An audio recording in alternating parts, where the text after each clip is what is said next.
architects and engineers for 9/11 Truth put out their latest movie. It's called Seven. It's on Amazon Prime. It's worth the $3.99 to get more truth about what happened on 9/11.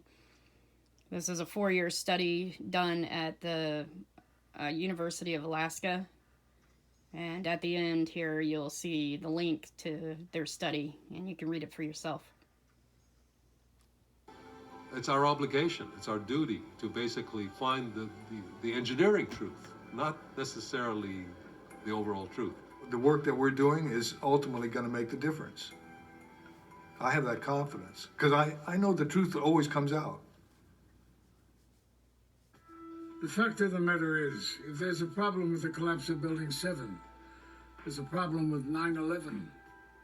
And considering that 9/11 has led to irreparable change to America's domestic and foreign policies, that's a very big problem. There is nobody that you can ask, where were they on 9/11? They can't tell you, right? So that tells us right there that 9/11 was a world-changing day, world-changing events.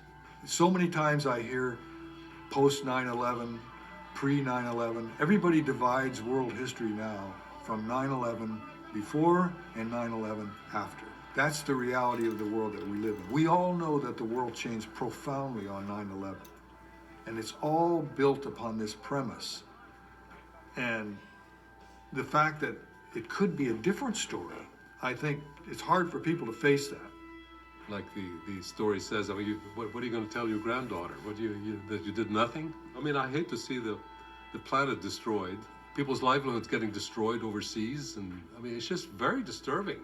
We got to stop this craziness, this insanity. You know, that's why I don't subscribe to any of the media anymore. Just Zippo. I'd like to see a world where we weren't constantly at war, living in fear, a world where there is more resources devoted to actually developing the potential of the coming up generation, having to tolerate a government that feels the need to have surveillance of all of our activities, our personal conversations, and everything that we do.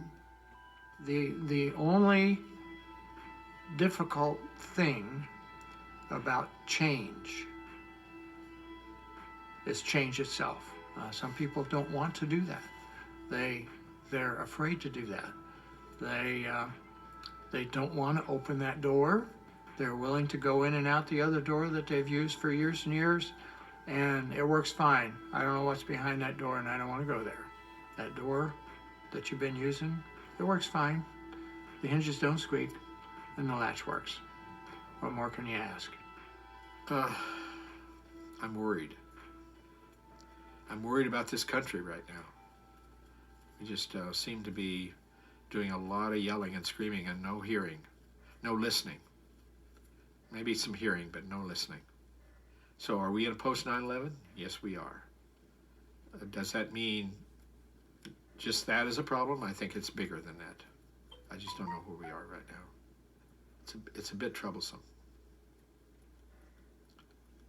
Is that the question you're asking?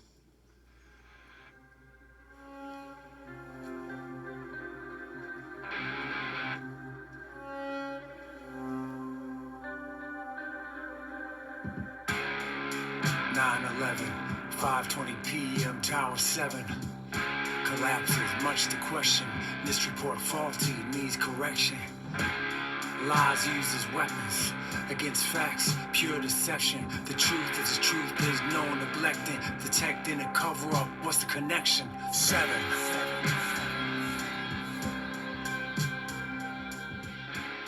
If the press really wanted to hop on the story, if we really had a valid press, maybe they would jump into what happened to Building 7 and all the rest of the information that happened on 9/11.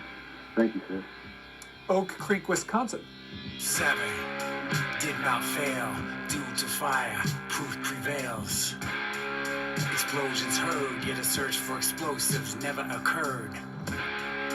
Why omit this potential evidence? So suspicious. Mystery, poor, fictitious, malicious deeds to which we bear witness. 7. You hear this collapse sounds like thunder, shockwaves going through. You could see a shockwave go up, the windows blast out. But, you know, it's like I thought I was watching a movie. It was so, I mean, I can't believe this is happening. You know, it's really ridiculous. But, you know, came down floor by floor. I certainly am much more open-minded about it than I was, and it is because of the involvement of the 9/11 families and all these engineers and architects. Clearly, they know more than I do. Thanks, gentlemen. Thank you.